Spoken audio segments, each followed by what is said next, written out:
Umaasa ang pamunuan ng Moro Islamic Liberation Front o MILF na hindi makaapekto ang issue sa Disbursement Acceleration Program o DAP sa usapin ng Bangsamoro Basic Law.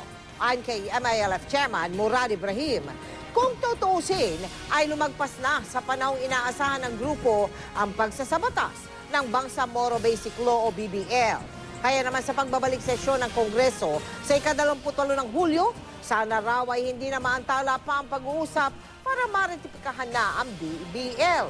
Kailangan kasing maisabatas na ang panukala na magtatakda ng mga regulasyon para sa mga teritoryo ng Bangsamoro. They want to modify some provision there para daw madaling makapasok sa Congress.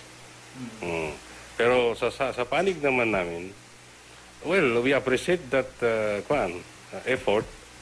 Pero hindi kailangan na yung kasunduan is madilute.